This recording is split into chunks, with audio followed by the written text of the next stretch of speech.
Mike, you got the doc pulled up? Yeah. Awesome. Yes, Dad. God, jeez. Oh, Dad. First time in 100 episodes. God. Hello, and welcome to... Ginger, damn it, cat. I hear the can. Hello, and welcome to Supernatural Selection, episode 100, the big triple digit. I'm your host, Kevin Heyman. With me this week are Mike the Skeptic. Mike, how are you? The cat's decided to start bothering me for some reason. Of course she has. That's because she loves you, Mike. She loves you so damn much. And we've got Mr. David Davis. David, how are you today? I am looking forward to this dummy-thick episode. Oh, this is such a freaking big one. So before we get started, again, we have space for ads. We recorded a new call for ads. It's popping up in the middle of the episode. So if you're looking to advertise your project and or social terrorism, we have got your back. $2 an episode. Contact us via the form on the website, contact.supernatpod.rocks. Again, don't forget the Patreon, right, David? We've got stuff that's going to be there for things and people. Mm-hmm. Yeah, we're trying to work out some more interesting stuff there. Yep. And the McPherson tape will finally go up this weekend, by the way. Yeah, I'm also thinking of I don't know, something interesting. I'm not going to talk about it too much yet, but you and I have seen a certain project that I've been brainstorming. I'm wondering about moving that over to the Patreon. I think that would be a fantastic idea because, man, that's going to be fun. I love the concept. But it'll be one of those things where it's like, it only happens if we reach a certain milestone in funding. Yes, we're going to start adding milestones to the Patreon, so that will also be an incentive for us to actually do the stuff. Mm-hmm. So, and it's a buffer, so we have time to actually, work ourselves up to it. And lastly, being episode 100, I really just want to thank David. I want to thank you, and Mike, I want to thank you for doing this with me for 100 fucking episodes. I know you both started off as just alternating co-hosts, but this is... We say we do it for the listeners, but I do it because I get to hang out with two really awesome people that I love dearly, and it's just really great. So thank you for being on here, and Ginger is now on my desk getting in the camera. And also, thank you to the listeners. You guys are awesome. I cannot explain how much we appreciate you listening, just joining in on this madness. And believe me, this one is madness. So let's talk a little bit. Before we do that, David, have you got anything else to add for the housekeeping at the beginning? On that note about doing 100 episodes, this is the highlight of my week a lot of the times is meeting up with you guys on Thursdays and Sundays, just shooting shit for a couple hours, talking about weird stuff. Yeah. We're getting closer to year 3 now at this point, aren't we? Oh, we're in year 3. Oh yeah, we're already in year 3. So this has been a substantial chunk of time for us, but it's been extremely rewarding to me. So I'm happy to be here. This is a cool milestone. Yeah, I agree. This is a lot of fun. And Mike, how do you feel about episode 100? How do you feel about having spent 3 years of your life working on stuff that you don't even believe? I was going to say you can gauge my interest in it by my continued participation. Okay, that's fair. If I did not want to, I wouldn't do it, would I? That's true. That's very true. And I'm having a very slight issue with, again, Ginger is now lying in front of the dock. I was going to say we're going to one day find a topic that Mike's just going to hate so much he's going to quit. Just nope, no, not interested anymore. Well, we're not doing Alex Jones, at least not yet. So, do you think that would get me to quit? No, not really. But I don't know. One of these days, we'll find something. I listen to Knowledge Fight. So. Oh no, it was going to be a pro Alex Jones Oh, episode. Oh yeah, no, yeah. We're gonna nut hug Alex Jones for 2 hours. I'm quitting my day job and I'm moving out. He's moving to Alaska. I don't even know you anymore. Yeah. So, guys, this is the big one. This is the one I've been threatening to do for ages, probably for the whole 3 years we've been doing it. And I emphasize the word threatening because I don't. The sexy alien episode. Okay, the other one I've been threatening to do for 3 years.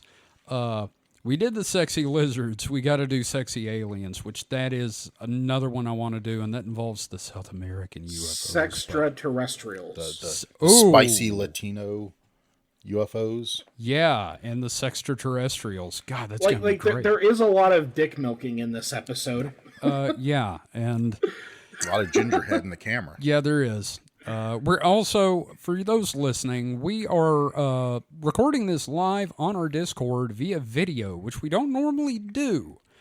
And Ginger is like, ooh, I'm going to get all up in this. Y'all just going to have to deal. Yeah, she's a saucy bitch. I think it doesn't help that Dusty's otherwise disposed this evening, so Ginger has no one to like. She would normally be back in our room with Dusty. And Ginger's back is just twitching. She's like, I don't know what to do. So I'm going to pet her. She keeps hearing her name. Yep. So we're doing aliens. And we've done aliens before, but this is the big one.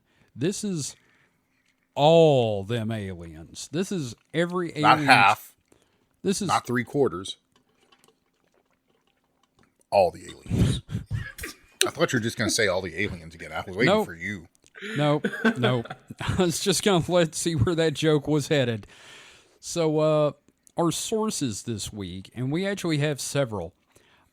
First off, Alien Races, All Alien Species Revealed by Alan Friedrich. This book does not actually list all the aliens. What it does do is tell a rambling story about meeting a guy in a sleazy resort that had a box of all the alien files and deciding to share it with the author after 2 drinks. Which is not the weirdest Grindr hookup that I've heard about. You know what? I can say that too. So the title is just misleading because it is. It is. Mm-hmm. And also, he has a photo of the files, which is a wooden crate with a bunch of loose manila folders shoved in it. In what looks like a basement. So wait, was the bar the basement? I think he may have followed this dude to a second location, which is always a terrible idea. You never meet a dude at a bar after 2 drinks, and he's like, "You want to come see the alien files?" Oh boy, that's never. That's how you get me into a van if you're gonna kill me. Okay, so. Our second one is Known Alien Races, Beings from Outer Space and Beyond, the complete A to Z list of all known alien races by Aidan Brofilius. What's up, Brofilius? Yeah, I'm gonna start saying "What's up, Brofilius?" like you did, Mike. That's great. But so A to Z. What about the aliens that like their with the name, numbers? Well, their name begins with a unpronounceable to humans sound. Well, they're not in the damn book, are they? But it says a complete list. It's not a complete list. The complete A to Z list. Just the A to Z. I gotcha. So the numbers aren't there either. No. What about punctuation marks? We're not going into that. But this book does list all the aliens. And I mean all the aliens, including Jawas.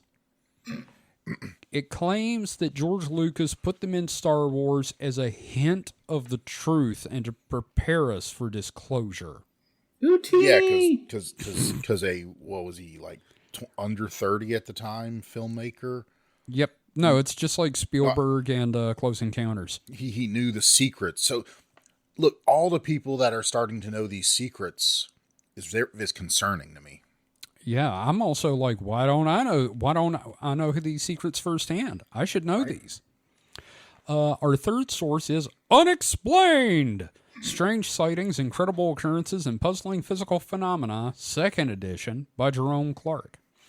And I probably don't need to explain by this point how important this book is for us. I saw him hugging it and like kissing it softly, You tenderly. You weren't supposed to see that. I know. That's why I was very quiet and backed away. Fair enough. This is the starting point for almost every subject I cover, and it's basically the inspiration for this show. We would probably not be doing this podcast if I hadn't found this book at Barnes & Noble back in like 98. Also, Unexplained is our first like show meme, so that's neat. It really is. Yeah. And that's nice. And our fourth reference this week is My Entire Fucking Life by Me. I'm not joking when I say my entire life has led to this episode. In some cases, there's no sources I can point to for some of this, other than the fact that I assure you I've read way more about this than some people, and way more than I should. I have ruined my mind and my life to bring you this episode, so please sit back and enjoy as I void my mental bowels, as it were. We greatly benefit from your mental illness. I'm glad somebody does. So you were precognizant about? So you've been training your whole life for this on purpose? Not on purpose. Okay. I didn't know I was going to be training for this, but it kind of happened. It's literally like signs with leaving all the water all over the Yes. place. You know, Swing away. don't know why they're doing it, but Swing away, Kevin. Swing away. Read that crazy shit, Kevin. Read it. All right. So, first off, I want everyone to know that this is in no way an exhaustive list of every alien species that we've had contact with, in quotation marks. Damn it. Now we're doing it. Now we're, promising more than we can deliver. I know. Well, no, I said it's not a comprehensive list. But the title of it is All Them Aliens. I know, but this list is long. I know. But The complete list is long. And it becomes sort of redundant. So instead, I've grouped the various species into broad categories where we can discuss them all like as a whole group. So, and in some cases, we will go into more detail a bit by listing the various members of that group. Now, second, one of the things to remember going into this is that there are multiple versions of these aliens and their stories, depending on whose Kool-Aid you want to drink. And what I'm going to try to do is construct a cohesive mythology around these different species. And in some cases, it's going to work out fine, but mostly not. so this has like an like a Hitchhiker's Guide to the Galaxy vibe to it. So you could just publish this document with like a big "Don't Panic" right on the cover. I thought about that. I really thought about doing this as a pamphlet and handing it out at the store, like with the "Don't Panic" on it. Yeah, I mean, how discordant of you. Yes, exactly. Now, one question that gets asked often is, why are these aliens coming here? Well, each of them has their own reasons for coming to Earth, but the biggest reason, and I don't know if we've ever truly discussed this, in the lore, the reason that all the aliens come here is the Earth exists in a bizarre hyperspace hub. And from this measly little planet, you can open a portal to anywhere in the universe via hyperspace. Now you can see why they'd all be so interested in taking the planet then, right? So, why am I telling you about that? Avoidance! But it's time to stop dodging this. Let's dive into All Them Aliens, shall we? Well, next you're going to tell me the Vogons plan on making a hyperspace bypass through our solar system. I don't believe this. Can you prove they aren't? That's fair. That's fair. All right. So we're going to start our discussion with the single most well-known alien species out there, the Greys. First, what do you guys know about these fellas? They're gray. Very nice, Mike. Very nice. Well, sometimes people say they're green. That's true. Like little Like green green men. gray. But like this is like a really really iconic alien. Everyone recognizes them, and if you draw like an oval head with like two big eyes, little small mouth, everyone just knows it's an alien. It is the symbol of the alien. Their branding absolutely on point, and I think that if like a UFO of them actually like landed, we'd probably just be excited to see them because we've kind of just accepted them for decades, like just visually. No, it's true. And I have to admit that it's going to be funny if this entire thing involves time travel and the Alienware company of computer manufacturers. Yeah. And that's all it is. It's just time traveling marketing, guys. The Alienware time sphere. That would be that would be about the only thing that would make sense for me is you had maybe get an idea like what if all the alien misinformation in air quotes is actually softening up the public for, surprise, there's actually aliens. Yeah, that's the actual thing is they're saying all this stuff is just prepping us for disclosure.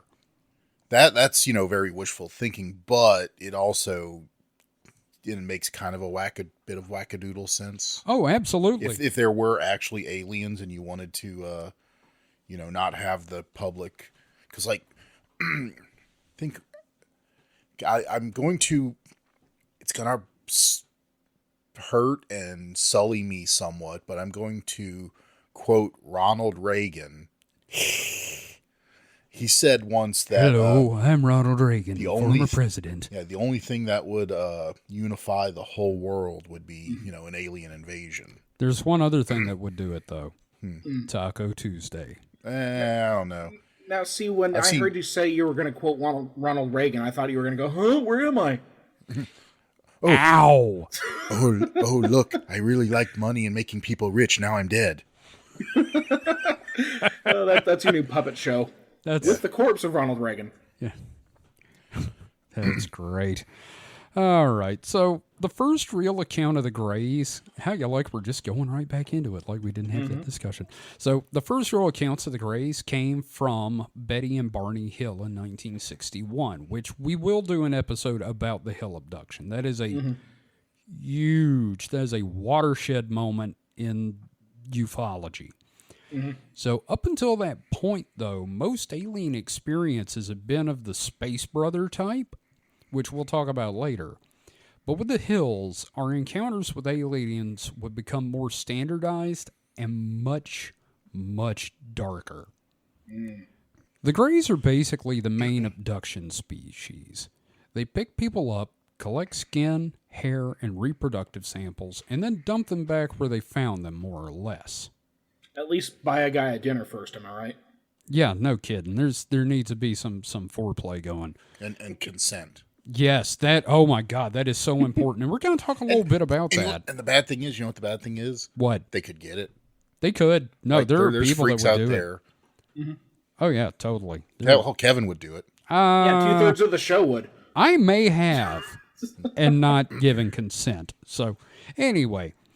But their memory wipes aren't very good if that's what they're actually doing. Because, I mean, look at the number of reported abductions. Well, I mean, you've heard about describing someone as having a face for radio, right? Yeah. So maybe they have a face for contact reports. So, like somebody just looks like an abductee. Yeah. Wow, that is some serious profiling, dude. Yeah. They have a type. Yeah, no, their memory wiping makes, the Men in Black look really good. Yeah. And the thing is... I mean the movie Men in Black. Oh, right, yeah.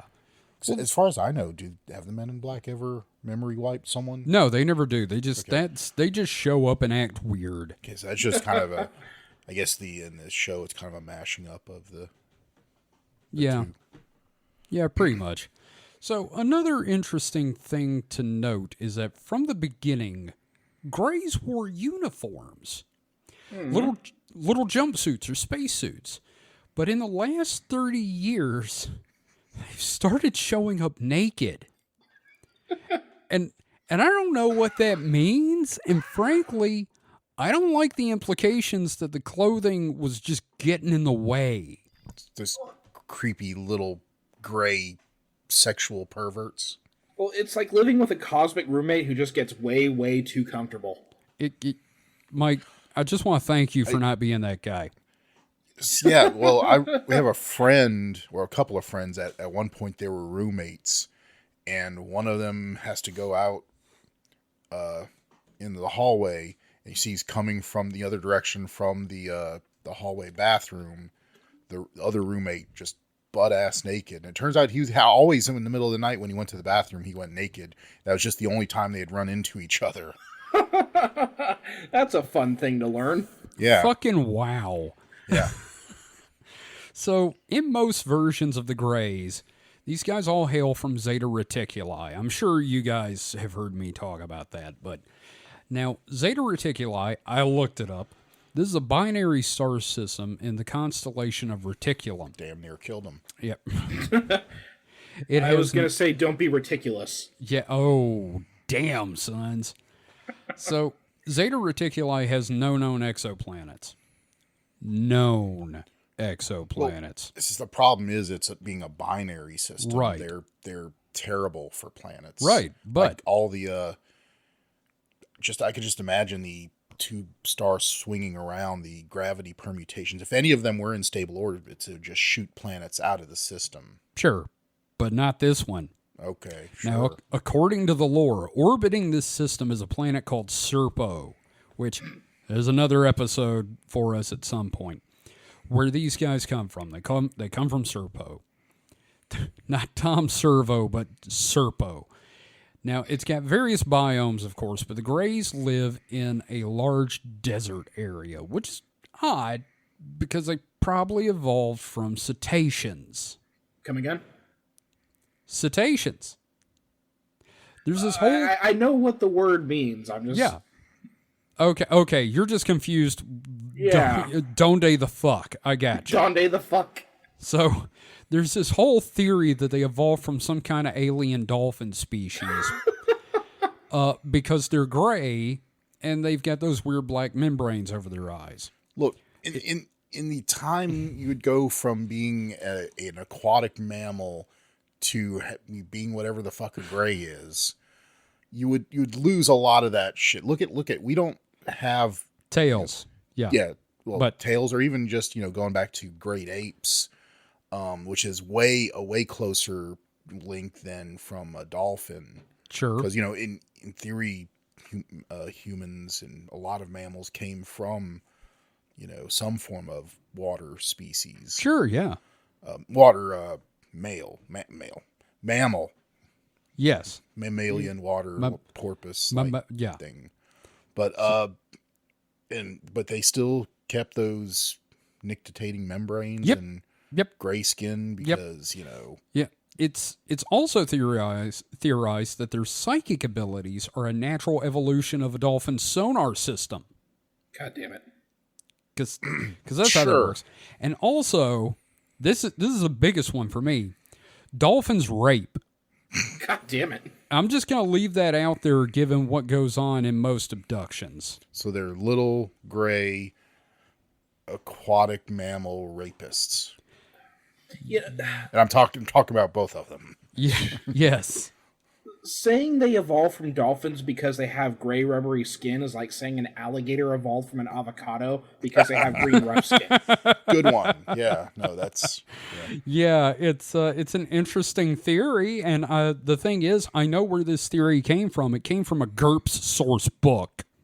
What? It came from a GURPS book that the conspiracy theorists just adopted as, yeah, no, it sounds good. Wow, they just mining. Yeah, everything. it's from like one of the Illuminati games.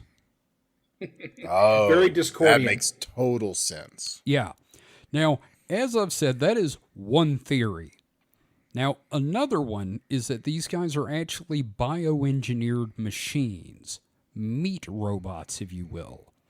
And the reason for this is how often they can be found working for other alien species that are going to get mentioned in our episode.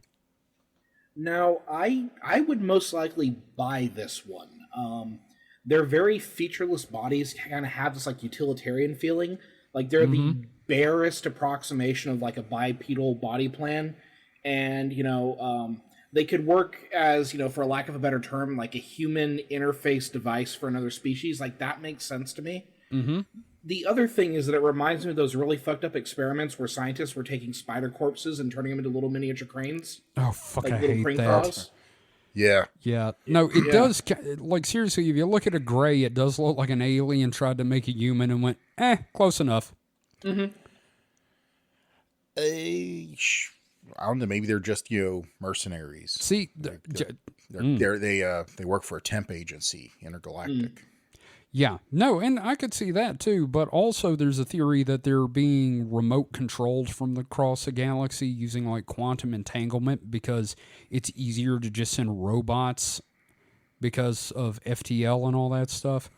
So it's an interesting thing. Can't send information over quantum entanglement though. Yeah, the aliens might. Even then, Aliens. Unexplained. even then, aliens can't go faster than the speed of light, and they can't send information over distance with quantum entanglement. Sure, they can. It's Heidenberg said so. They can pick you up and stick a thing up your pooper, or as you said, the bum bum. Yeah.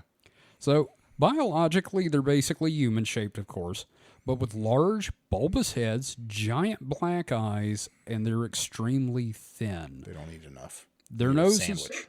yeah, Kate Moss's. Their noses are often just two slits on a bump for nostrils, and their mouths are almost vestigial since they do most of their communication through psychic powers. I for a second there misread the word vestigial in the doc. Thought it was vaginal, didn't you? Yes. Now, again, they do most of their communication through psychic powers, and I say most because, as we've covered before, their spoken language is basically just high-pitched atonal screaming that most humans find highly annoying. And when they do speak English, they can't pronounce the letter L, so when they're saying look, they just say ugh, which, frankly, I think it sounds fucking adorable. So I just want to put everyone into the experience here. So Mike, work with me here. Pretend you just woke up in a UFO. Okay. Wow. Why does my butt hurt? Look, Just kidding. Yep, there you go. Look! This has been a supernatural selection skit. Yes. Is their entire language. Wait a minute. They sound like Stewart. Yeah, a little bit. Look at what I can do to your butt. Oh, God. This is a long episode. So, Oh, boy. the fingers on grays vary, which is an odd statement to make, but some of them are reported as having long and thin fingers with bulbous fingertips. Elliot. Others look more like the foot of a raptor with claws on the end. And even the number of fingers varies from account to account. I've seen reports where they have 3 fingers with tiny little suction cups on them to 6 or 7 fingers per hand. Sometimes a thumb on both sides of the palm. Well, it's funny. I more associate like the clawed gray with some depictions of the chupacabra, because I can sometimes see you that. see a chupacabra that looks like a gray with some spikes, and it's got Right. little raptor horns, Well, claws.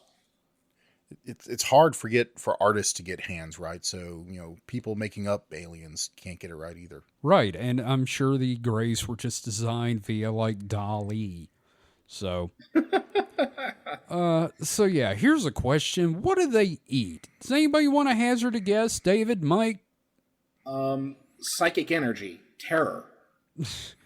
Good guess. Generic non-French's mustard packs. Oh, I wish. Normally, though, they just absorb blood through the skin.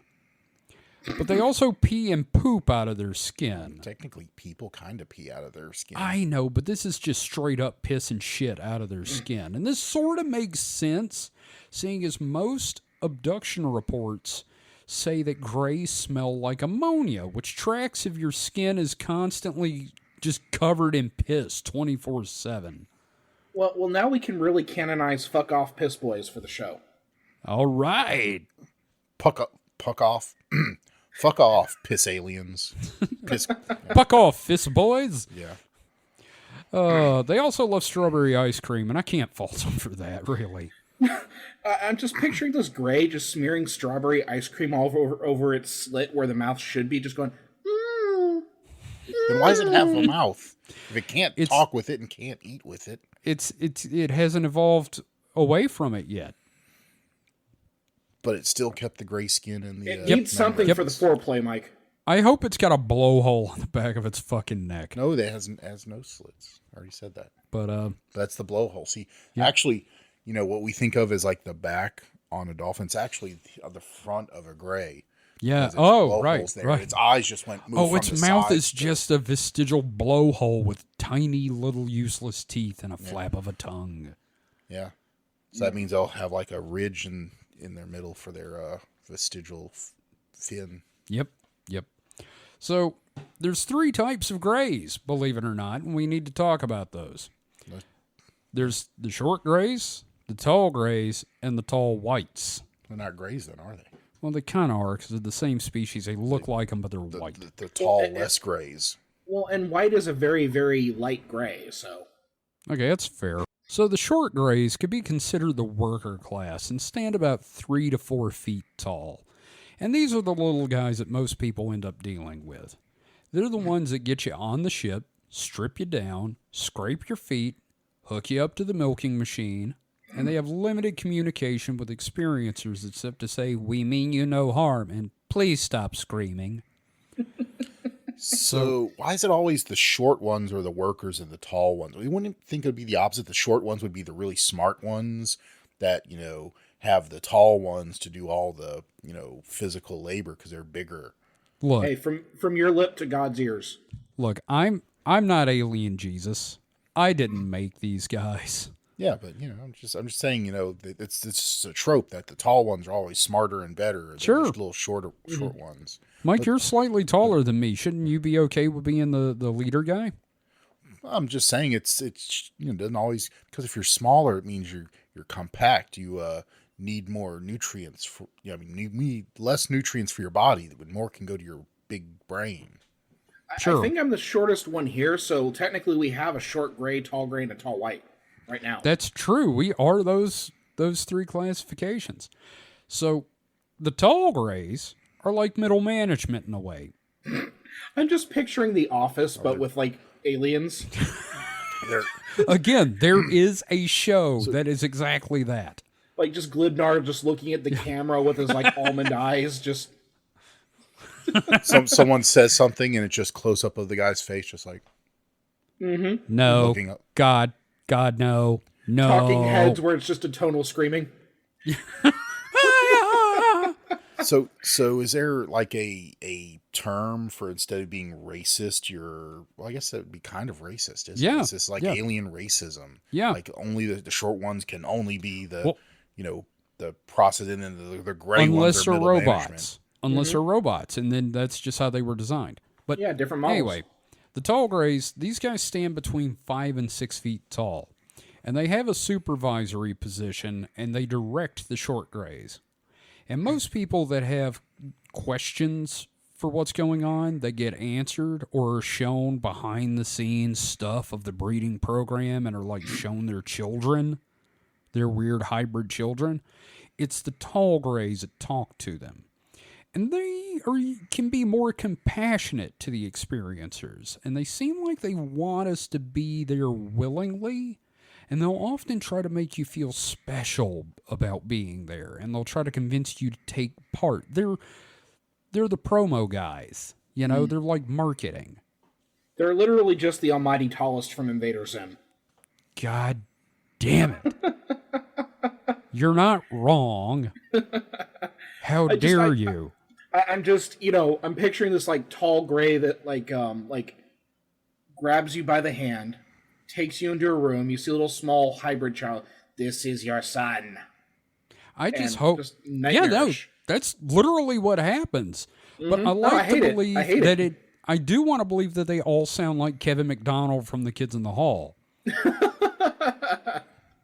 This is your son, you know.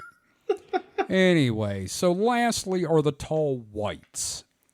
And these guys stand anywhere between 7 and 12 feet tall, and they are bone white instead of any shade of gray. These guys are aloof, and they're capricious in nature, and they're slaves to their own whims, and are, in a word, vain. They probably think the song's about them. The whole episode, yeah. Somehow, these assholes are at the top of the hierarchy, and I hope the Greys join us one day in a glorious workers' rebellion. So, seriously, though, if someone sees them, it's usually watching in the background and just sort of radiating smugness. I'm not joking either. People just, in abductions, like, they're freaked out by the Greys, but, like, they don't like these guys. Well, I mean, just imagine like being dressed down by one of these tall white assholes as you have like a hose on your dick and one up your ass. just like smiling at you and just kind of like, yeah, take it, you filthy human. Imagine it. I've like thought about it many times. Oh wait a minute, Mike, you dog you. So, what do the Greys want? Well, they allegedly signed the Cogito Treaty with Eisenhower in exchange for we get technology and they get the right to abduct American citizens. But on the whole, we found our official dealings with them to be under false pretense. These guys lie by nature and are most likely infiltrating us with hybrids, and it's only a matter of time before they pull the trigger and we all become their enslaved workforce. I like how, there's this supposed technology exchange, and I don't see the fruits of that. CDs and computers. That's always the two that get pointed out, CDs and computers. It's been, 60 years?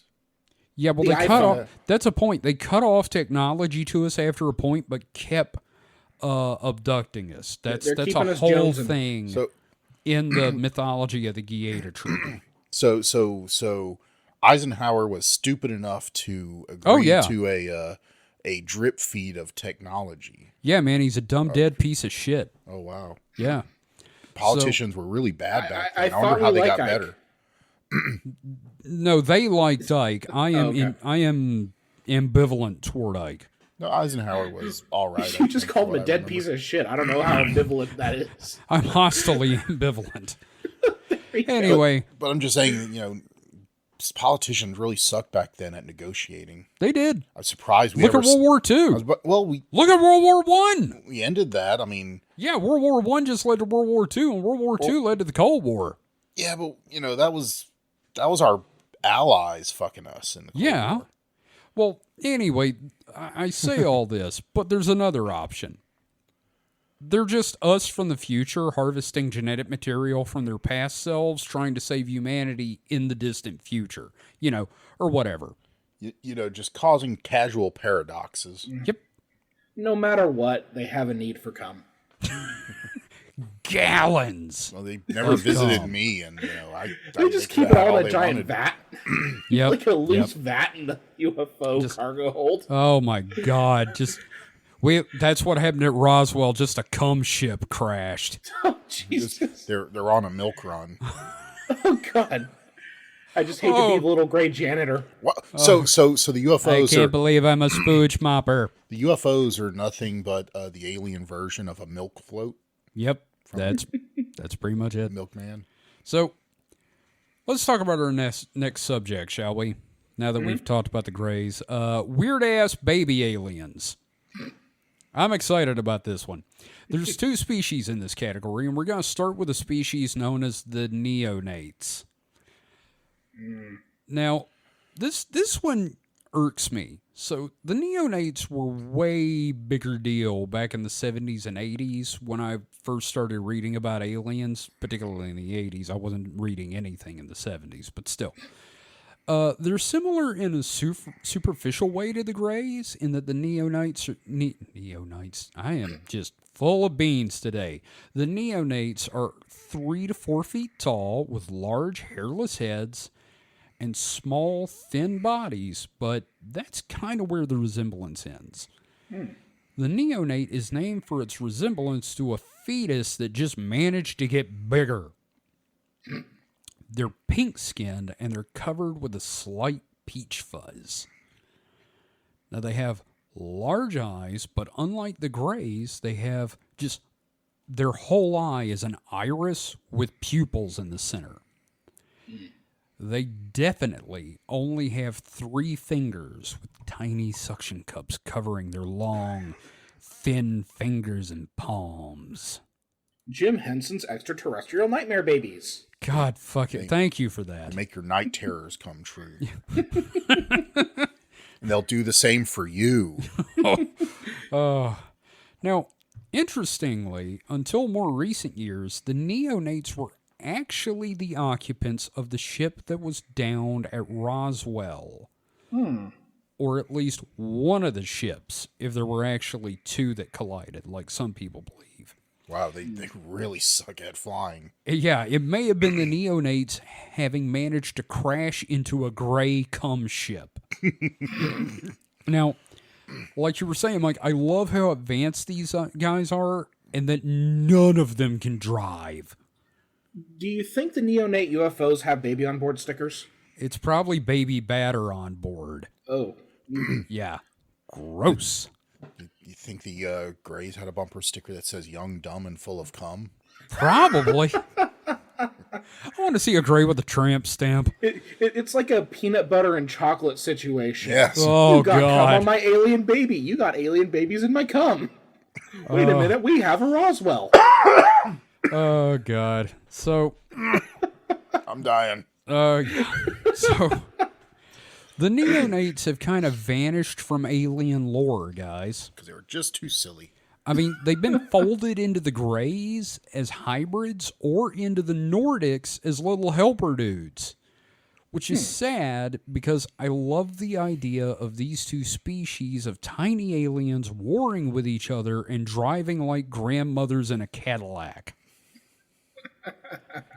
Oh, I can't see over the control panel. Oh, I hit something. Oh, yeah, that's it.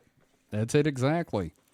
Now, the second species we're going to talk about here are the Archons. Now, have you guys ever heard of the Archons other than me talking about the Archons? Is it no, it's Orkin. I was thinking of the pest control. Yeah, no, it's completely different. Were there Archons in StarCraft?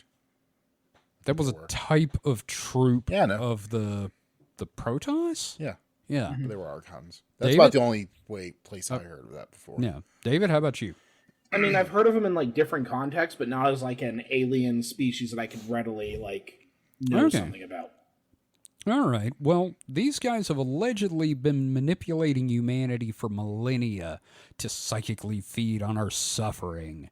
And they are allegedly present in our most ancient religions. In fact, they've manipulated the records of humanity. Oh, are those all the horrid cherub babies?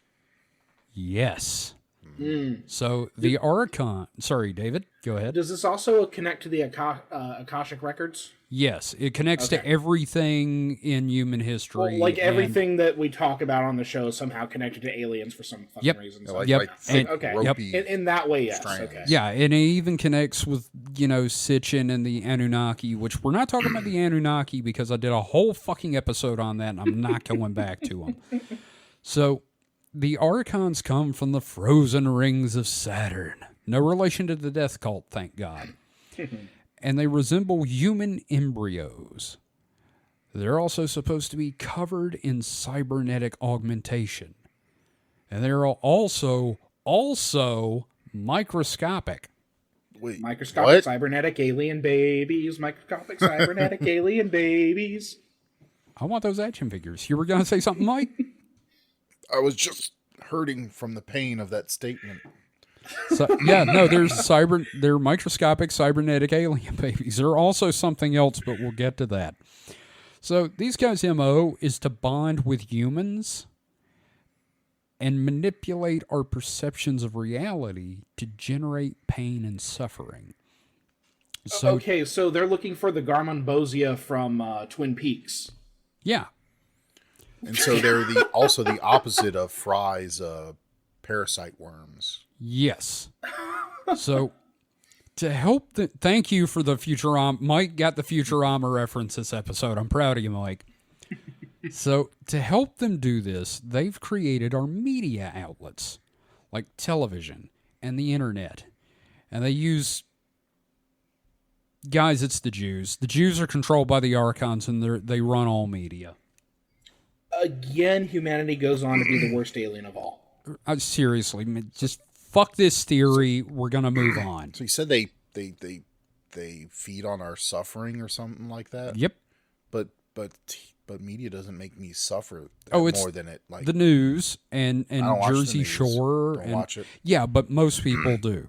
Yeah, but even then, the people that watch it like here's the And thing. then there's that Velma show. People are like pleasure driven. So if they don't like something, they're not gonna watch it. This is kind of like a weird backwards. I don't know. I've done my fair share of hate watching.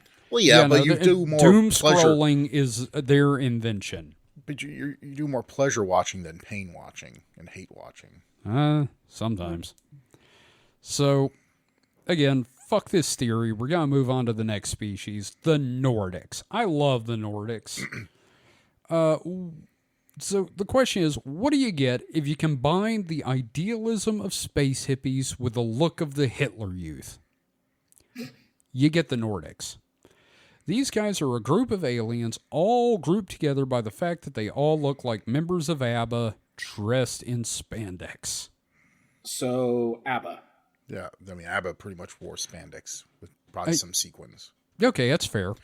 But no, this sounds a lot like what was it? I can't remember. It sounds a lot like they were, hippies in Germany. Yeah. They would like go to the parks and like go to the park naked and have sex in the park naked. You're really on this sex in the park naked thing. Well, a bunch of young German people out in the countryside screwing. Mike, have you ever heard the song "First of May" by Jonathan Colton? Probably. Listen to that song. You'll get the reference. And keep your pants on. There's a term, but I was going to there. There's a term for that in German. It's like, so it's just them. Yeah. So I mean, that's honestly a pretty good theory based on from what I know about not the tall whites, Nordics. Sure. But physically, these guys are tall, between 6 and 10 feet, mostly blonde, with beautiful faces and perfect bodies. They're almost always never sick, and they could speak any earthly language. Even Esperanto? Yep. Wow. In fact, there are theories Esperanto was given to us by the Nordics. God fucking damn it. I didn't want to bring that up, but you had to bring it up, Mike. So can each individual, like the individual just is like totally fluent? Every Earth language. So these guys predate what we call today the experiencer or abductee movement by a couple of decades. This started in the 40s, and people all over the world began being taken aboard spacecraft by beautiful aliens and given messages of love to share with the world at large. And this was known as a contactee movement. And we may go into more detail about that because there's some really interesting stories about these nut jobs. Some of the contactees would go on to talk about sexy encounters with these aliens. And I mean, you get a tall, blonde Henry Cavill walking up to you talking about love, I think we're all going to get a little weak in the knees. It's so hilarious to me that you're so consistent with referencing Henry Cavill. This is not consistence. This is truth. Kevin has a man crush obsession. on Henry Cavill. Oh, maybe even yeah. a woman crush too. Again, he takes me up in his arms, makes love to me, and then we paint figurines and play Warhammer. I'm just saying, like, if I had my if I were a free man and that happened, Anyway, So this is sounding a lot like not your thing, but the thing you had your document thing, sounding a lot like that German couple from Super Troopers. yeah, a little bit. Who wants a mustache ride? Oh God, that reference. Fuck. Yep, Killed me. I need to watch that movie again. yep. Now, I made the mistake of showing that to my dad before he died because I forgot about the whole swinging thing. I was like, "Oh no, what have I done?" Watching. Was that what killed him? No, He was not prepared for it. no, because after that we watched fucking Baki Creek. So the Nordics are sort of unique amongst these aliens that they don't really hail from a single planet. They come from various worlds, some of which include Lanulos. Remember that? Mm-hmm. Woody Derenberger and all that. Lyra, Venus, Mars, and Jupiter. Now, they also include races like the Pleiadians and the Plagiarans, which, don't get me started on Billy Meyer. But on the whole, these space brothers, as they were called typically, led to people starting or joining UFO cults that preached peace and opposed the development and use of atomic weapons. Given the time, that makes sense. Now, that sounds great, but most of the times, the groups were headed by a con man and would eventually devolve into sex cults or pyramid schemes. Not that there weren't some true believers, but still. Well, in one of our earliest Patreon exclusives that we did, we watched and riffed on a documentary about one of these like Space Brother cults. So, be sure to join our Patreon for fun specials just like that. Now, that was like the Raelians and stuff like that, right? Yeah, but still very much an extension of this like Space Brothers. Oh, kind of yeah, thing. no, definitely. How to start a cult? We're still working on that, Mike. The crustaceanist thing still hasn't taken off. Now, a lot of people, and myself included, used to marvel at how the Space Brothers sort of disappeared after the Greys showed up in pop culture. But we were wrong. There is still a sizable chunk of abductions that are perpetrated by the Nordics. A lot of Europeans report being abducted by the Nordics. And these are usually more pleasant than the experiences with the Greys. They sometimes involve the continued spreading of messages of peace, and if there's a sexual element, it's usually more pleasurable. Again, this isn't 100% of the time. In fact, if anyone out there listening has had an experience with the Nordics, I would love to talk to you on the show. Head to contact.supernatpod.rocks and fill out the form. I would love to interview you on the show about your experiences with the Nordics. Well, I mean, and who wouldn't want to be abducted by a cadre of Swedish gymnasts and models? You know It what I does mean? sound pretty sweet, right, Mike? No, I would hate it. That would be awful. Don't. No. No, please. don't kidnap Mike, you Swedish No. gymnasts. Ladies, no, please, not the tickling feathers. Anyway, one last thing before we move on. The Nordics, of course, have been seen on the same ships as the Greys at times. What does this mean? I don't know. I'm not an expert on xenopolitics. But this could either point to the Greys being meat puppets or there's an agreement to share data between the species. Again, I'm no expert. I don't really want to be. Side note, I guess the naked guys Ingo Swann saw on the moon were technically Nordics as well. Most likely. This whole time you've been talking about the Nordics, I kept trying to remember something, and finally came to me. It was I think it was Bud Light ad campaign when I was a kid, the Swedish bikini. Yes! That's kind of it, except with dudes as well. Yeah. It's a bunch of Fabios, I guess. No, God, Fabio was weird looking. Yeah, no, he was, but you know what I mean. Now, before I move on to the next subject, David, I understand that you have alternate reports about the Lyrans.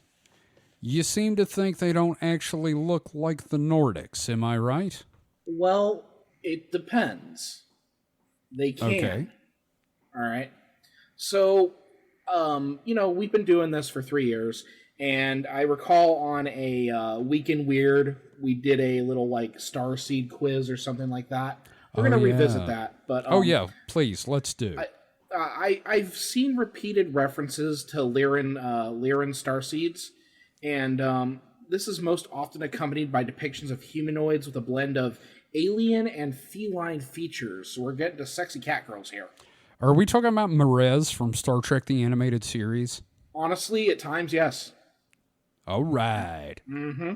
So I figured I'd talk a little bit about them here. I'm going to save a lot of this for next week's Week in Weird because we're going to find out if we're Lyran starseeds there. Oh boy. Get ready for Yeah. that, Mike. Oh boy. So, as for the Lyrans, the spiritnomad.com says, the Lyrans are some of the oldest souls in our galaxy. Their knowledge is said to have contributed to Atlantis and Lemuria, as well as the element of fire. They come from a number of planets that are linked with the Lyra star system. They now exist in several different galaxies and thousands of different planets on dimensions all the way up to the 9th dimension. Wow, that's Now pretty we're- high. Yeah, we're getting to the dimensional visitors theory here. These ancient humanoids are very human-like in appearance, although many of the Lyran race have cat-like features and air about them. Others have more bird-like features. So, fuck me, I guess they're kind of bird people, too. Oh, great. It's Smiggly Moo. This site suggests they can appear more humanoid, although they apparently have, like, cat-like eyes. Okay.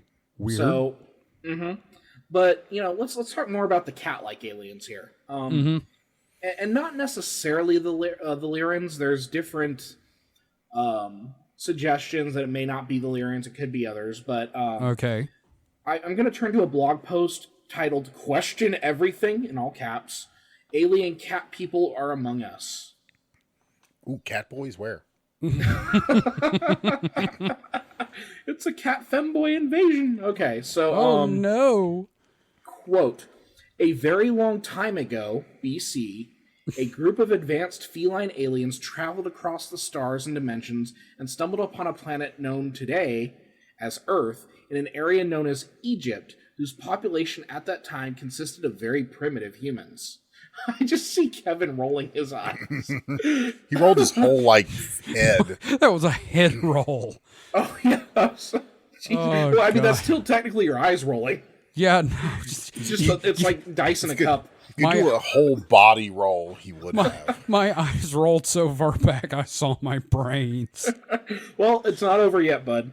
Oh, fuck. Continuing story time here. In an attempt to aid the evolution of these primitive humans, the feline aliens introduced them to certain tools and technologies, such as interdimensional traveling boats, aircraft, and submarines. Wait. You heard me, motherfucker. Interdimensional traveling boats.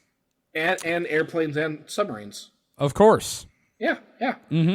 This allowed the primitive Egyptians to travel beyond the unknown territory to discover new horizons, leading to an evolutionary leap in their spiritual and intellectual development. Yes, because giving super advanced technology to, people that can't understand the ramifications of their use sounds perfectly okay to me. Well, the alien cat people also introduced electricity to the primitive people. This allowed them to operate during the night and in dark caves, leading to new discoveries. I'm calling bullshit, but you did just you talking about this did just remind me one thing I forgot to bring up is the Nordics are supposed to be the most spiritually advanced of the aliens, but anyway, continue. So the way this is put is that they introduce electricity. They didn't give them electricity, just introduced. It's like, here's some electricity. Can't have that shit, but it's right here. I'm a newt. This is electricity. Electricity. I'm a newt. It's like if Prometheus brought a torch down and just kind of waved it in front of man and said, nope, no touch. Looky. Look with your eyes, not with your hands. When Bad the monkey. alien cat people were done with the Egyptians, they returned to their home planet. The Egyptians were so thankful that they produced statues and wall carvings of their cat gods in appreciation of the gifts they had given them. Okay, what about the crocodile ones? And I mean, reptilians. And the jackals. Yeah, the jackals and the bird and Funny you get Well, they to say that. the I'm birds. going to talk about dog people. Just a little bit. God damn it. Okay. So, but they weren't said to be these the whatever, I can't remember where these guys hail from. There's so many weird ones. Lyra, yeah. Now, they're lion. Now, I also do want to discuss that the cats, cats are not of this world. Again, from the same blog. Quote, back in ancient times when the alien cat people returned to their home planet/dimension, they left behind what we know today as cats, lions, tigers, and the entire feline kingdom. These animals are direct descendants of alien cat people and were left here to watch over us and to aid us in our spiritual development and evolution. So, let me get this straight. You're saying that cats are developmentally challenged alien babies. Yes. That tracks, actually. Now, here's the thing. Have you ever wondered why domestic cats are able to detect spirits? I assumed it was because they were in league with the devil. Nope. It is because they have inherited supernatural and psychic abilities from the alien cat people. With these abilities, the cats can protect us from evil interdimensional entities. You ever wonder why cats sometimes stare at nothing or start roaring at nothing? Well, now you know why. I sort of assumed it because they're fucking stupid. Given our cats, they're fucking stupid. Oh no, it continues, my friend. Oh, joy. These powers have also allowed cats to travel through the astral realms and into our dreams, where they can communicate with us without interference from our programmed conscious minds. They can also predict future events and are capable of telepathic communication, which explains why they tend to disappear for long periods of time. Also, the Sphinx is a spaceship. Go fuck yourself. Look. No, I mean, according to this blog. Of course. Now, I can pull up all sorts of weird-ass additional sources, but I think it might be worth exploring them at a future time since we're surveying a lot of species here. With that said, many of my sources on the cat-like Lyrans imply that they have an eternal rivalry with our next species. Kevin? Oh, joy.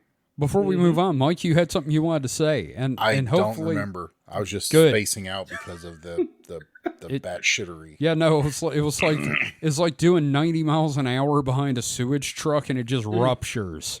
Oh and no! You're just and then driving I didn't even through get into shit. the dog people. Yeah, no, thank dog God. people too. Yeah, of course there are. Crawfish people. Fucking. I'd eat the hell out of a crawfish person, not gonna lie. But speaking of animal aliens, so we've talked about the reptilians a lot over the last 3 years. They're kind of fun. But we're going to talk about the two types. We're going to go into a little more detail than we did in lizard tits, because we got distracted by lizard tits.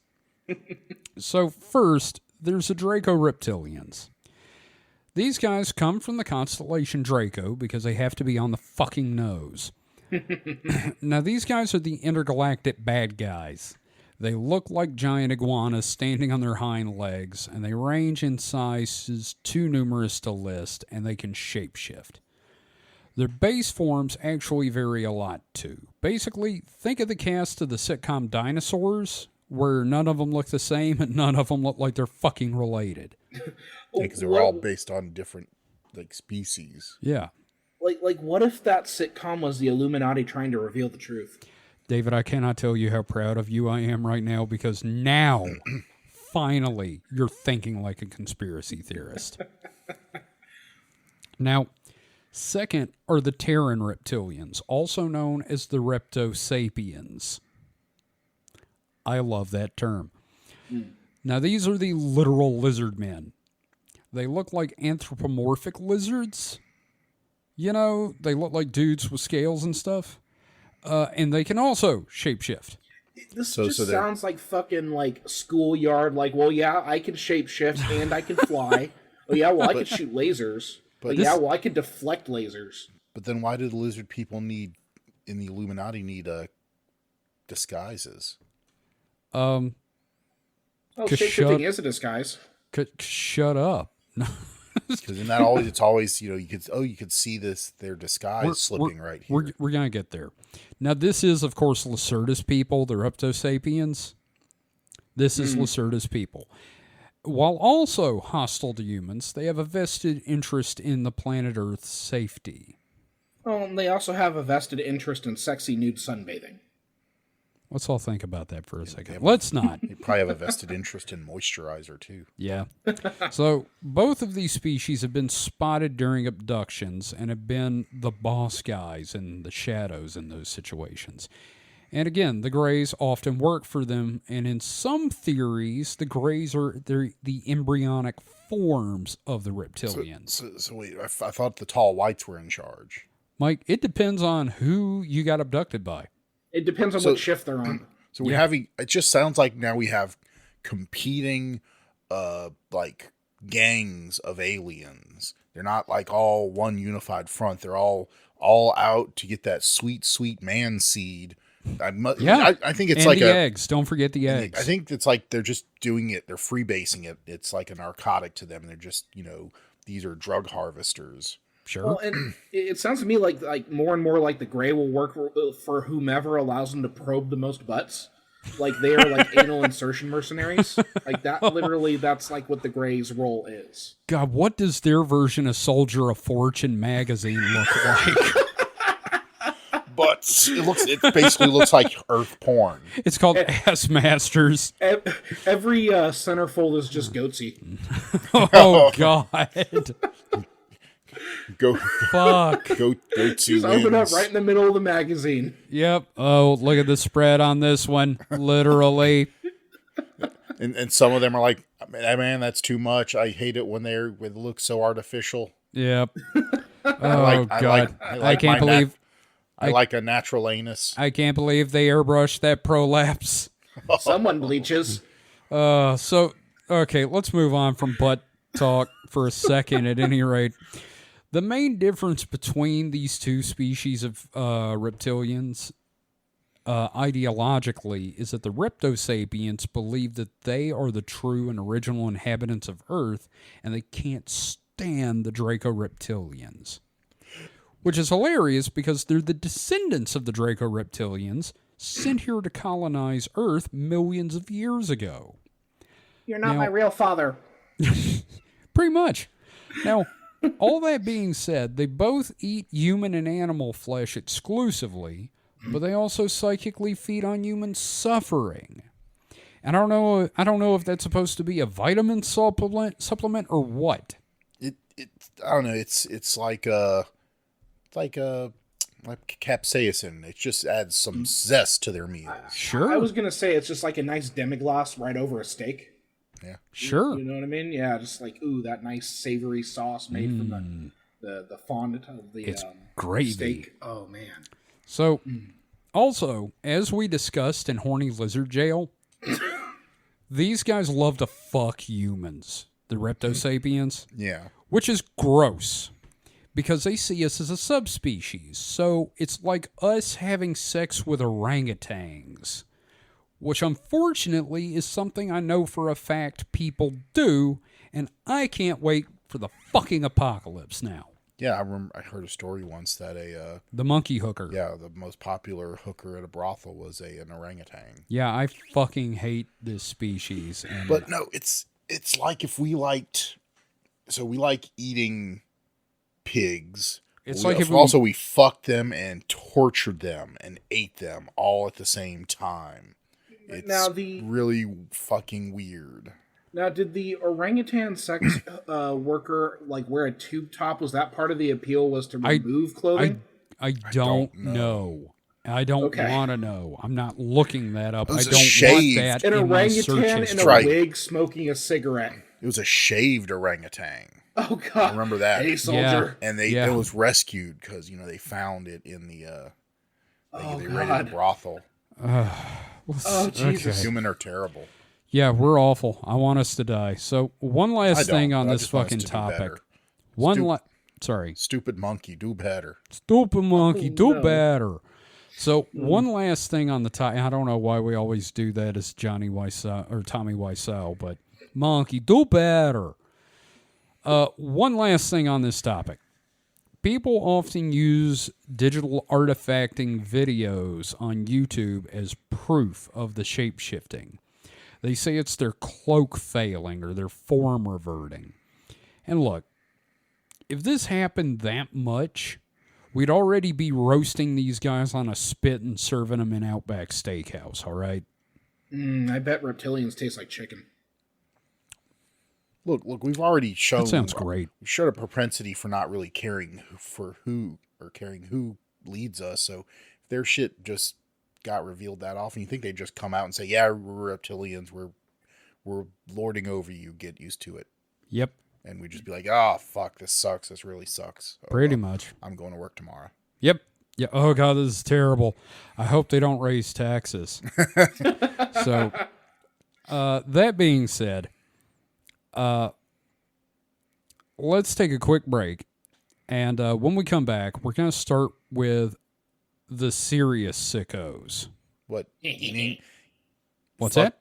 Fucking and torturing and eating your meal aren't bad enough. No, it gets worse to me. Anyway, we'll be right back.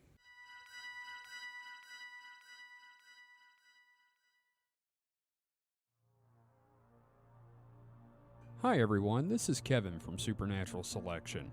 Are you an independent creator? Do you have a webcomic or an Etsy store? Do you 3D print things? Or are you just looking to get some word out for your Discordian cabal with social terrorism?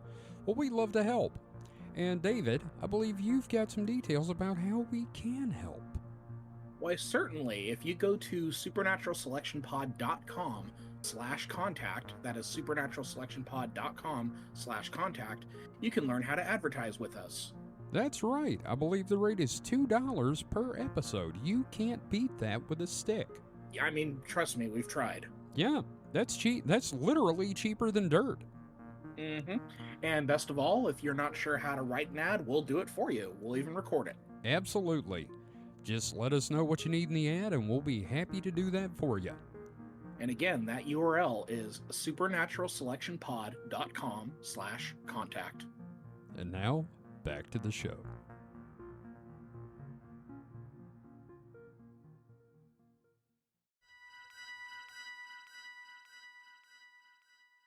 Welcome back. So let's talk about the sickest fucks in all this. The mantis cucks.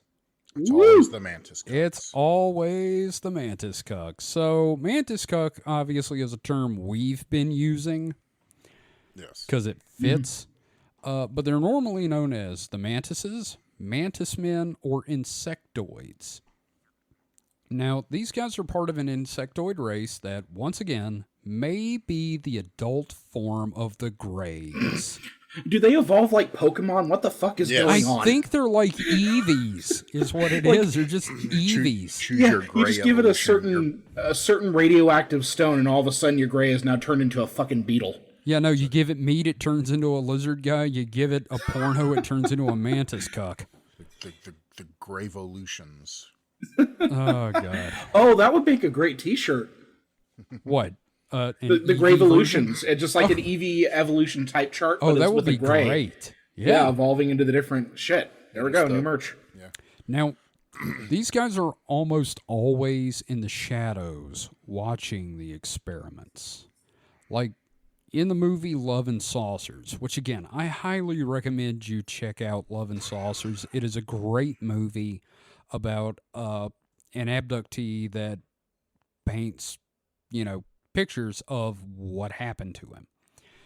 Now, in this film, the subject of the film paints a lot of his experiences of fucking an alien woman. Okay. It's gotta be memorable. Have I got you already now? You gonna watch that movie because I just said that? No. Anyway, in the background of a fucking lot of these paintings, there's a mantis cuck standing in the corner watching this full-grown alien woman go into town on a 13-year-old boy. Ew. I just keep hearing Zorak in my head going, yeah, that's hot. Take it, you dirty bitch. This just all sounds incredibly illegal. I know. But, they're from space. Their law is not our law. So There's no laws when mantis cucks have claws. oh, Jesus. God. So the mantis cucks, and I'm not going to stop calling them that. I don't give a shit. The mantis cucks tend to just flat out horrify people. They're like the most alien of the aliens in a lot of ways. And when you look through a lot of the lore and read about meetings between like the U.S. government or military and the various races, everyone's kind of doing their thing and they can relate to each other. And then everyone just is freaked out by this giant alien bug that no one in the fucking room understand and is just being a creeper and like just keeps eating the olives, Well, I mean, it kind of makes sense because they're the most alien looking. Yeah. Everyone else is mostly, humanoid. Yeah. And it just sounds like being at a party and there's a serial killer standing in the corner with a cup just staring at everybody, and you just know he's planning exactly how to chop everyone up and keep him in his freezer for sex later. I'm just picturing a more modern version of the Metamorphosis where Gregor Samsa is even more of a neat and spends his time looking at porn on 4chan while in bug form. That's terrible, and I would love to see someone do that. You're killing me, Smalls. So, the other thing is we have no idea where these assholes come from. Did you check under a log? Or what they want. We don't know why they're always working with the Greys. I literally think it's them paying for some kind of weird-ass sex tourist thing like when you go to Thailand. Yeah, I'm not normally about like kink shaming, but no, shame them. Yes, fuck these guys. No, don't fuck them. So my thoughts are one, you find these guys grosser than the torture, eat, fuck. Yeah, and in their own way, yes, because like their whole species is like, yes, we will do this thing for cardinal knowledge, blah, blah, blah, blah, blah. And these guys are like, yeah, keep doing it. That speaks a lot about you. I'd rather be the subject of a mantis cuck than these eat, fuck, torture reptilians. I don't know. I guess it's just personal taste. Would you rather be tortured, fucked, and eaten, or just have someone creepily sit in a corner while you do the nasty? Hey, at least say what you will about the reptilians, but at least they have an agenda. You don't know what the mantis is planning. Yeah, that's the I other don't thing. care as long as they're not eating me and fucking me and torturing me. You don't know at the that same yet. time. They're just watching. They're just watching. They don't do it. At They're your not most intimate. Probably judging your form. They're not saying anything. You need to lay that pipe harder, bro. We're not gonna have this argument continually, but they're not saying anything, so who cares? They're watching, whatever. Yeah, they're watching for now. Maybe I'd pay more for that. I don't know. I don't know, man. But they're still sickos. Yeah, and they're also just kind of maybe they're recording it. Maybe they're stenographers or scientists or something. Oh, they're recording it and then putting it up on whatever their version of X videos is. They're just like maybe it's the opposite. Maybe they aren't kinky. Maybe these they're completely asexual, being insectoid, and they're actually kind of like anthropologists, just watching, going, and then the human male inserted his genitalia into Aurora test giver number 33's mouth. That has no obvious reproductive purposes. Why would they do something so off-putting? And I'm sure they're just some kind of twisted sex freak. So, Subject 27 micturated on the chest of Subject 23. Oh God! What is the reasoning? They're just trying to. That's it. The mantis cucks are just trying to understand why sex. Oh, you think they're sitting there going, why is this hot to you? I don't understand. Can you imagine trying to explain a Cleveland steamer to an alien? Oh, God, I don't look. I have a feeling the reptilians invented the Cleveland steamer. I want someone to explain it to me, like not in the process, not the process, but the why. Again, we don't kink shame unless it's just a warm, mantis happy cucks. feeling, I guess. No, it's not. Anyway, Is it because it's warm? God damn it, Mike. I'm done. Next. Is that on the bingo card? God damn it, Mike. Probably. I think it probably is. Okay, so our next section. This is for all our little onesie-twosie guys out there, you know, the folks we have covered and may cover in future episodes of their own. These are the guys that don't fit into the major categories. Guys like the Flatwoods Monster, Spring-Heeled Jack, and the Kentucky Goblins. It's also a place to put some of what Jerome Clark calls cosmic pranksters. But there's two stories I'd like to talk about a bit. One of them is kind of spooky. And the other one, you'll see. Now, first, we're going to talk about the Dover Demon. Have either of you ever heard of the Dover Demon? I've heard of the Dover Boys from that Warner Brothers cartoon. Unhand her, damn backslide! A runabout. Perhaps I steal it. No one will ever know. Yeah, you mean the single greatest cartoon ever made? Yes. Yes, I watched that today as I was reading the script. Fucking great. Mike? I know of the Cliffs of Dover, both the place and the song. Oh, I know a guy named Ben Dover. I know his sister Eileen Dover. Oh, the Dover boys. Anyway, so let's talk about the Dover Demon. So you will learn. It was the night of April 21st, 1977, in Dover, Massachusetts, and a group of 17-year-old boys were driving home. It was around 10:30 p.m. One of the boys, Bill Bartlett, spotted a shadowy figure crawling along the top of a low stone wall. This sounds like the start of a Stephen King story. Doesn't it, though? Yeah, the alliterative name taking place in Massachusetts. Oh, yeah. 1977. Fuck, man. Yeah, no, it's the next step beyond Lovecraft. Now, as the headlights hit the form, he got a solid look at what I can only describe as a jet black version of a gray. Giant head, spindly body, no mouth or nose at all, and giant glowing orange eyes. It was gripping the stone of the wall with oversized hands and feet that seemed to mold to the surface, and it ran off quickly. Now, neither of Bill's friends saw the creature, but they did testify later that Bill lost his fucking shit. Bill was highly upset by the time they got him home, to the point that his parents noticed and talked to him, and he told them the story, and he even sketched out what he had seen. I've seen the drawing. He's not an artist, but he got the point across. Well, it sounds to me like E.T. snagged like a symbiote from Spider-Man. God, I'd hate that. Right? And I'd hate Venom on a gray. some teenagers in the 70s. Sure, no acid was involved. Not at all. Right.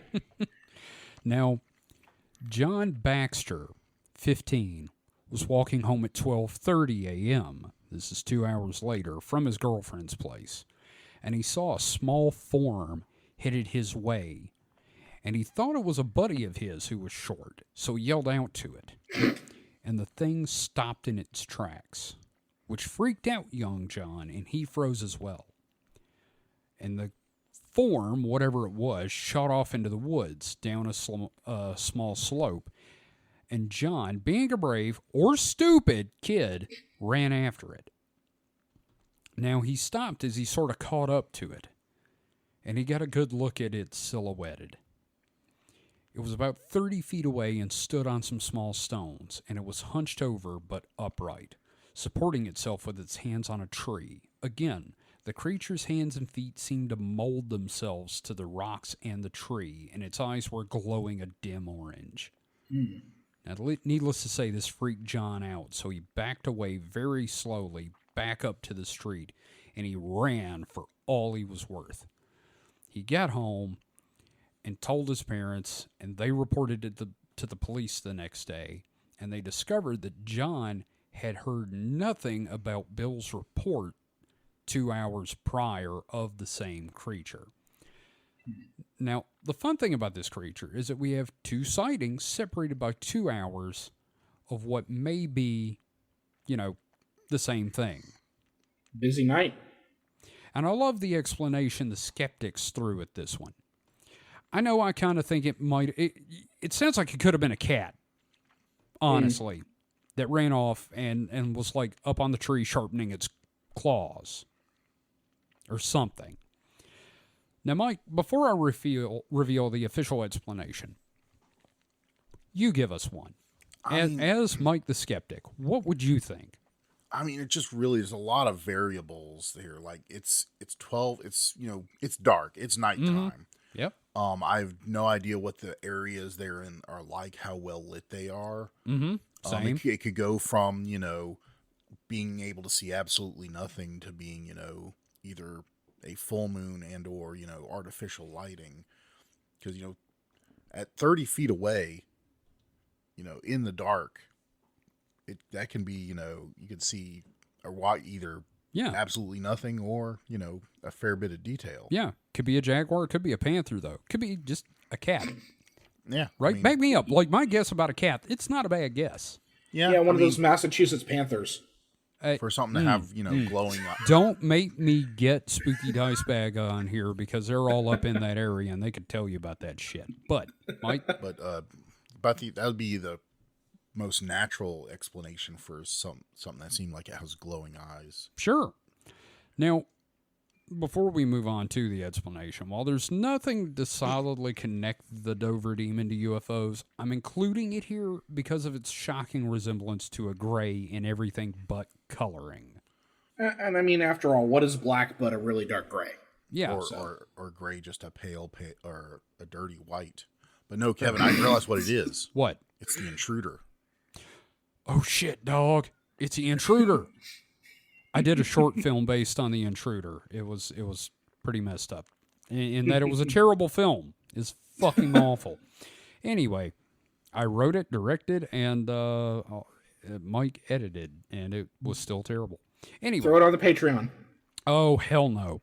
Do Gotta it. find it first, bitch. So, now the official explanation. Because no one doubted that the kids saw something. The explanation was a moose. Yep. A giant fucking moose was mistaken for a tiny bipedal creature at 30 feet. I mean, come on, man. Even I did better than that. So, guys, what are your thoughts on that? Well, maybe if the gray are meat puppets, this one was defective and melting down, and maybe the poor thing was suffering. Oh, God, that's... Fuck, don't make me feel bad for the Dover Demon. Yeah. Mike? I mean, I can't really give a, not definitive, but like a single, thing. I mean, Right. But I mean... obviously, it could have just been something misunderstood. Sure, and that's the belief. I just think it's real damn dumb to say it's a moose. Yeah, no, that kind of doesn't fit the available narrative. No, it doesn't. You noticed that, did you? You have to at least pay respects to some of the description. Like, well, how does the moose have glowing orange eyes? Why didn't the thing have antlers in the description? I mean, or any.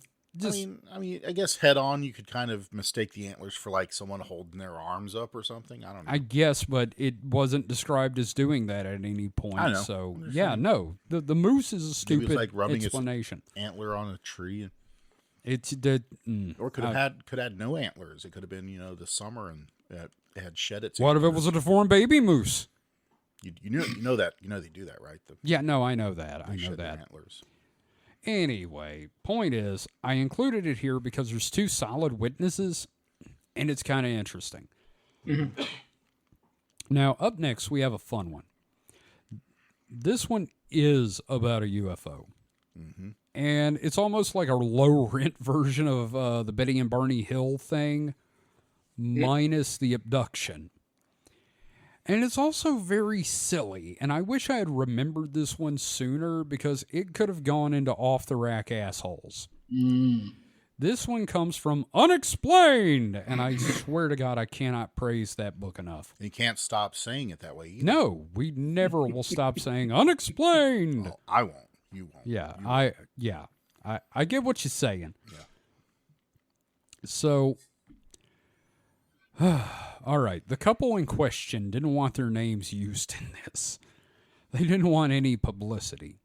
They did report it to MUFON shortly after it happened in 1974 in Hancock County, Ohio, though. So this couple, Frank and Kathy, as the report calls them, were driving one night when they saw a glow on the horizon. And they thought it might be a fire, and Frank, being a proud American, wanted to help. So, as they approached, the light lifted into the air and revealed itself to be a saucer-shaped craft. And at this point, Frank pulled over and said the greatest statement in UFO history. "That ain't no barn fire." I could see Gary Larson drawing this for The Far Side. You know, Yeah. I would love to see that, actually. That would be great. So, oh, God. So, the object was pulsating and came back close to the ground. They were about 5 miles from it, but could see it quite well. So, Frank does something here that if you grew up in the 70s or early 80s, makes perfect sense if you know about CB radios. If you don't, this term is going to sound like a wild night. What he did was get on the CB radio and make contact with 4 gentlemen to report what he was seeing as he was seeing it. Now, what he said was, "I climbed on the horn and broke 4 other guys." I mean... Is that what they call a convoy? I guess so. Kevin, were you doing the moose? I was doing crabs. I was doing crab claws. But I just like that's a hell of a statement to make there, friend. Yeah, and also circle back to this 5 miles away. Yeah. That's a long way. Like Big ship. One, it's pretty daring to be able to, put a pin on that, distance on something of unknown size. Right. Because at anything past, a certain distance, we're just, depending on our known facts about an object Right. to determine its size. So Sure.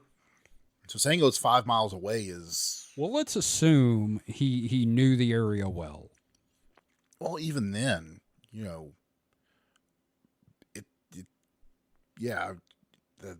I understand the fallacy. Anytime someone talks about UFOs also, in distance, I'm always kind of like, was it though? Like, how much detail can you see at 5 miles? I don't know. And I'm assuming this is sometime in dark because they saw. Oh yeah, it was night. Fire. It was night. So, how big is it? Because at 5 miles, it's pretty goddamn big, I at guess. 5 miles, if it's the size of say an airplane, like a jetliner, Mm-hmm. at 5 miles, that's going to be what, maybe an inch across, maybe at I don't know, arm's length or something like that. It's going to be tiny. Yeah, but we're gonna find out some details though. So now at this point, Frank refers to the ship as a saucer critter. Which I kind of want to start calling all UFOs that from now on. So Sounds like a name of a movie, The Invasion of the Saucer Critters. It does. It also sounds like something you buy at the state fair. Sausage fritter. Yeah, sausage fritter, saucer critter, whatever. So anyway, Frank was relating all this to his broken men when the side of the ship opened and it ejected a box kite. I quote Frank, "It stuck 'em out and they go whirly, whirly, whirly in the air for a while. And then it stick 'em back in and close the door. Appeared to me that it was taking samples of some kind." So, at this point, Frank pulls a Barney Hill and decides to beat it. Just beat it. Oh. So, God damn it, Mike. So, the object began chasing them. I'm going to quote Frank again because this is delightful. "When it turned slaunch-wise, that's edgewise, it looks like a long cigar. But when it would straighten out, it looked like a saucer. And when it came towards us, it came well within a half mile. I could hear some kind of running sound very faintly to it. Anyway, we turned around and hauled tail out of there. This guy needs to have more alien encounters, and I need to hear about them. I know. What the fuck is Slaunch-wise? What is Slaunch? Is that like a Rick and Morty thing? What the fuck is a Slaunch? Squanch. Oh, God. So what followed was an amazing chase through the rural roads of Ohio with the UFO hot on their heels until Frank decided to pull a Batman Begins and turned off his headlights and hit the brakes. Brake lights on his car don't work. And the thing shot right past them. So they just go back on their merry way and decide to stop at a diner at like 2:30 in the morning. That was a Batman combined with a Top Gun. It kind of was. Now, this is where it gets weird. It was already pretty weird. Oh, it's about to get worse. So Frank and Kathy walk into this diner and they sit down at the bar and they order.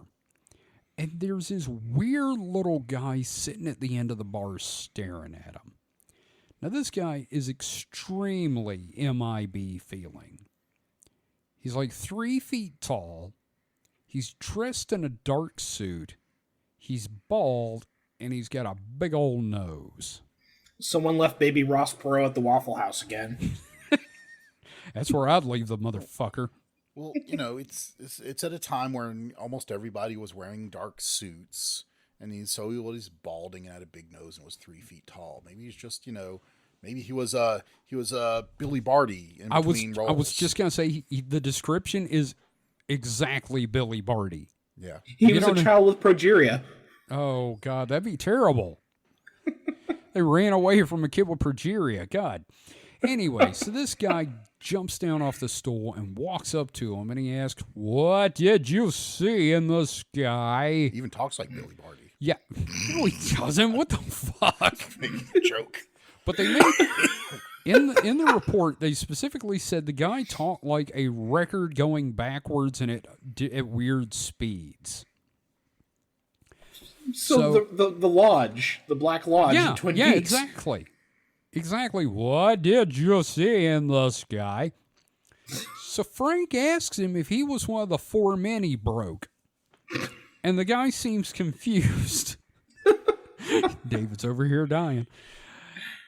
So the guy starts staring at Kathy and trying to get her to answer his questions as his eyes start bulging 3 inches from the sockets. Oh, so he's it's Christopher Lloyd from Who Framed Roger Rabbit. Yeah. So, I was gonna say Jim Carrey from The Mask. I was gonna say Raul Julia after sneezing, but sure. Anyway, so the guy keeps pressing them for details, and Frank replies, "I don't think that it's any of your business." To this, the guy goes slack-jawed and gets what Frank called a, quote, stupid look. And then the guy screamed the sentence I'll never forget or understand. "I live by visions." I think this was just a nutter in the diner, and they overheard them talking about the UFO and came to ask questions because he's a nut job. All right, so at this point, Frank has had enough of this guy eyeballing his woman. And he specifically said, "eyeballing my woman." Mm-hmm. And, quote, "saucer critter notwithstanding." That's a name of an album if I've ever heard one. Saucer critter notwithstanding.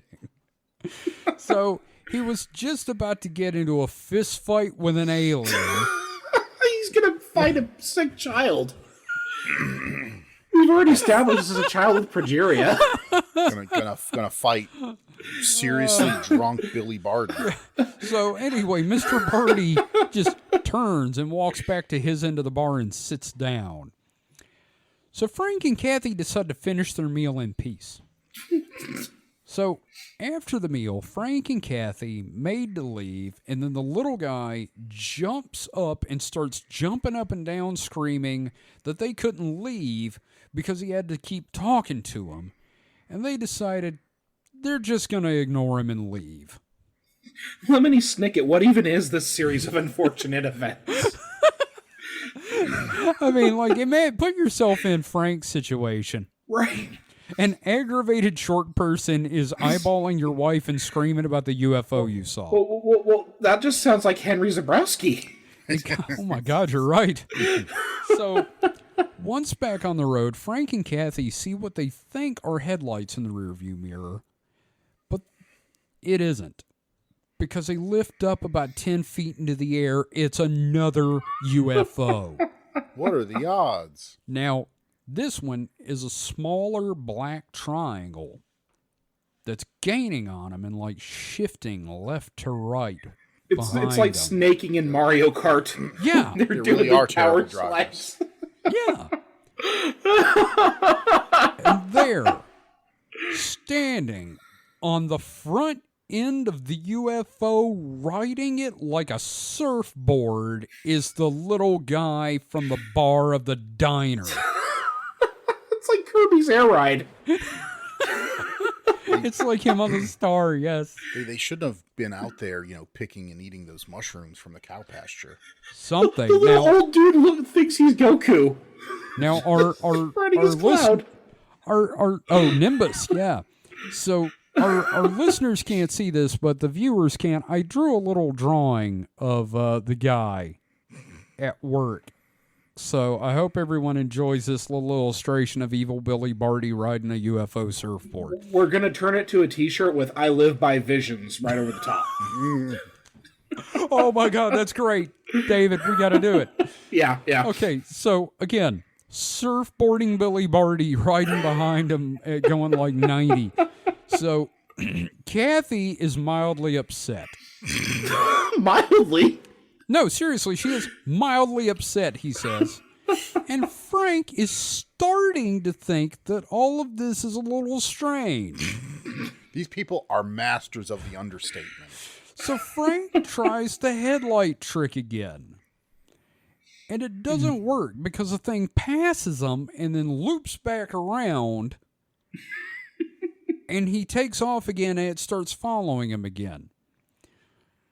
So the surfing MIB chases them almost the entire way home until about 4 or 5 miles from the house, they realize it's no longer behind them and it's vanished. So the MUFON researcher, Mark Hunker, let that name hang in the air for a second. Honker or hunker? Hunker, like hunker down. Hunker do. Hunker do. Oh God, there's a preacher reference. So anyway, Mark Hunkerdew managed to track down the 4 men Frank broke. You could tell because they were in their refractory period. They had like 1,000-yard stare. They're on the mountain. Yep. So he tracked them down, and they actually confirmed the conversation over the CB, with one of them saying he wasn't that far away and saw the ship himself. So that's kind of interesting. Then the diner. Oh, the diner. So the waitress at work that night says she couldn't confirm the conversation Frank and Kathy had with the tiny MIB, but she did confirm there was a little well-dressed man at the bar most of the night by himself that left after Frank and Kathy left. Now, I'm going to ask a question. Was there like a circus in town? Because this could have been someone... We have no information because they weren't in their hometown at the time. So we have no idea if there was a circus. I wonder how long after the event is this MUFON researcher asking Days. questions? Like, Because I read it. It was about 3 days after the incident, which is pretty good timing for 74. yeah, but I'm just trying to think, if I had a weird experience at work, how well could I recall it? A couple of days later. Oh yeah. Well, I'm pretty sure. I don't know. I'm not gonna say one way or the other. I can't say. Maybe she's got a really good memory. She's a waitress. Who knows? Maybe she's one of those waitresses that doesn't use a pad. Well, maybe the MIB forgot the tip and she remembered that. Oh, you remember that shit when Billy Barty doesn't tip you? So even with good memory though, there's stuff that you just don't think is important, and so you don't, try to remember it. Sure, I guess. But, how common was seeing a 3 foot tall dude in a business suit? Yeah, Like I said, she remembered that, but Yeah. If the mini-me form of Ross Perot is sitting at your, bar in your diner, you're gonna. I feel like you would make a note of that. You'd just be like, I don't see that small of a person every day. Yeah, but sure. This is like, decades ago. People were smaller then. Maybe he was closer to like normal size at the time. I don't know. He's just slightly short. It's Mike, people didn't jump from 4 to 6 feet in the span of 40 years. Well, they kind of. I mean, the average height did go. Yeah, up but by, not like not by foot. like 2 to 3 feet. But think about it now. For us, someone that's like, I want you to think about how tall my dad was. 4.5 feet tall. He was not 4.5 feet tall. Is 4 foot tall. God damn it, Mike! This whole Stop conversation rounding down. This whole conversation reminds me of those trolling pictures of like a person listed at 5'5" looking like they're 3 feet tall, and then a person being at like 5'9" looking like they're 6 feet. If you've ever seen that, where it's like trolling people about their height, it's so funny. But I'm just saying that back then there was less of a height delta between really short people and the average person than there is today. You're not winning this. Therefore, it was maybe not as memorable or weird. But she remembered it, and it was weird. I don't think the effects of gravity have changed that much. What's gravity have to do with anything? God damn it! We need to put a pin in this. We'll come back to this at some point. It's got to be a little pin though, because they're very small. Just saying that to shut me up. God damn it. Oh, God. Now, here's the fun part. Later, Frank and his friends would go back out to the field where he saw the ship and wait, probably armed. And he would see more lights in the sky, but none of them ever came close. How do you feel about this one, guys? This sounds like an episode of Twin Peaks, and I would love, could you imagine David Lynch making a movie about this? Yeah, actually, I could. It's like really weird Lost Highway or something. Oh my God. I would love to see this done as like a short film. Mike, is this not like literally the silliest thing we've discussed? There's nothing credible here except, maybe, there was an actual short guy involved. Sure, yes. It was just a unfortunately statured traveling salesman eating at a diner at night. Yes. And maybe had been on the road too long and heard someone talking about UFOs. He was on trucker speed. He was socially awkward and tried to strike up a conversation because he's cripplingly lonely in his, door-to-door vacuum salesman job. A dwarf trucker on trucker speed. A dwarf traveling salesman hopped up on No-Dos. Yeah, and coffee. And coffee at a diner trying to get some Eggs Benedict. Lost his shit because he heard someone talking about a UFO. I live by visions. Yeah, he has visions. That's not a Men in Black thing. That's a weird Kevin. That's that crystal lady. If we like, no. She might be on the show someday. If we rebuked her, she might yell something like that. Okay, that's fair. But oh Christ, this could have been its own episode by itself, I think. But speaking about the opposite of Christ. Oh, yeah. Okay, so this next one, the only reason I'm putting this in here is because it is sweeping the fucking world. Mm-hmm. This has hit big with the fundamentalists, and even the guys on Mysterious Universe started preaching it, which is one of the reasons I quit listening to those guys. Again. Look. Now, I want to put this up there up front before we really get started. I do not believe this nor endorse it. Unlike Mantis Cooks, he really believes and want those to be real. Right, because everything you've mentioned so far is highly believable. Hey, fuck both of you. And highly your jam. Yeah, fuck off. So there's currently a theory, or a belief is probably a more accurate term. Yeah, theories have like some You credibility. can test them, yeah. So this belief is that aliens and the UFOs themselves are demons. Like, literally straight from hell, servants of Satan and his lesser imps and devils. Hell yeah. You even had someone personally espouse this to you. I did. I've had several people but espouse this to me, but yes, more recently someone, yes. This belief is really easy to summarize.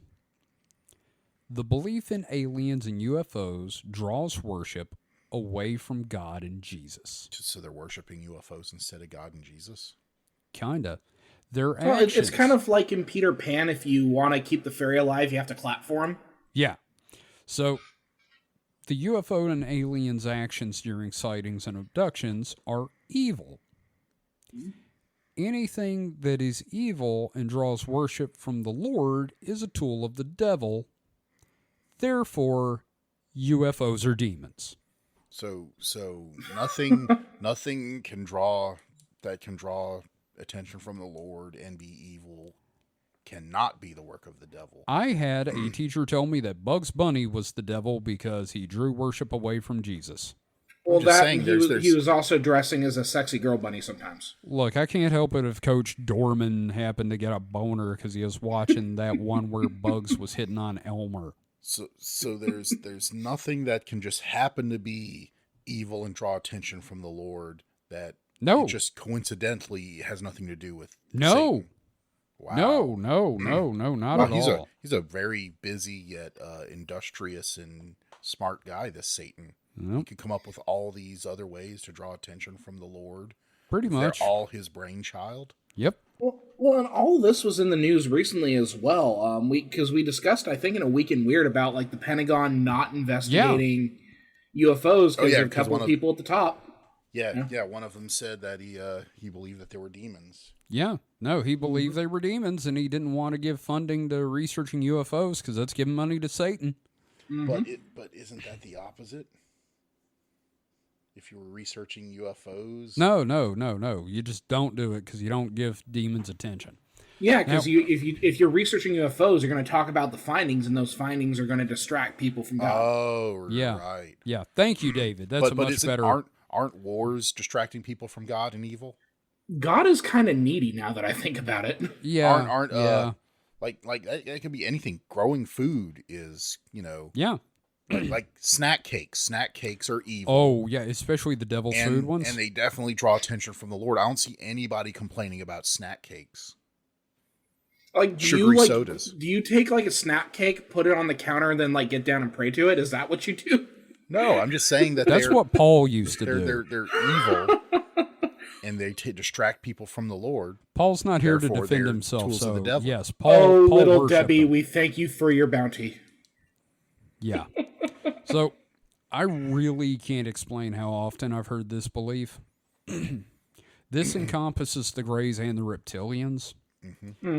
Now, you remember those glitch videos I mentioned with the reptilians? Mm-hmm. I knew a guy that said, yes, they are lizard people, but the lizard people are demons. Oh, I mean, I guess if you're doing it in the Rankin Bass Lord of the Rings way, that like the lizard people ended up being orcs for some reason, I guess it's the same thing. I guess. Well, who's to say what a demon looks like? Couldn't it look like a lizard person? Sure.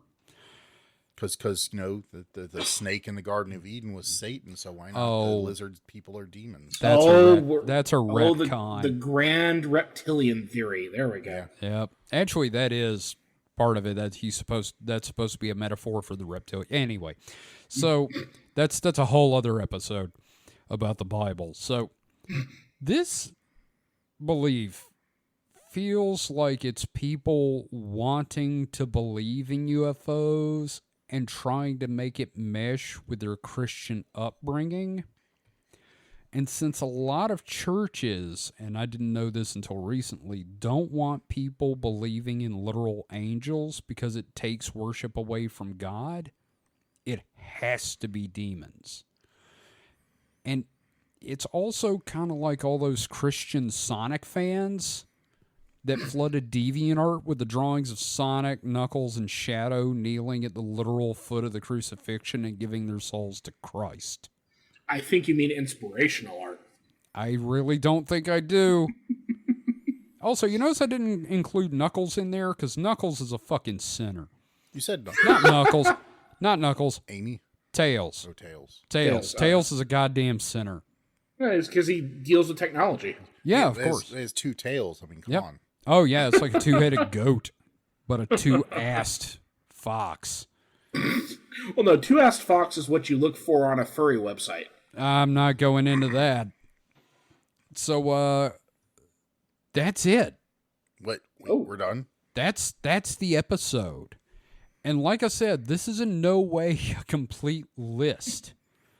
Just know that I could make one, and I choose not to because I love you guys. So that's been this episode. Just a few of them aliens. Just shut up.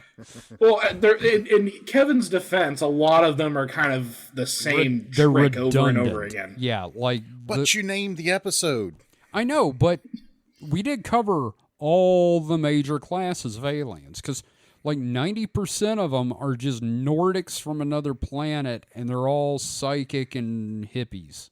Now, look, we had aliens in the episode, and all of them were mentioned. So there you go. Some of them aliens. A few good aliens. You semantic son of a bitch. So, what do you guys think? How do you feel about this now? I say we rank them. I kind of like this idea. I at least want to know who gets the S tier. Like what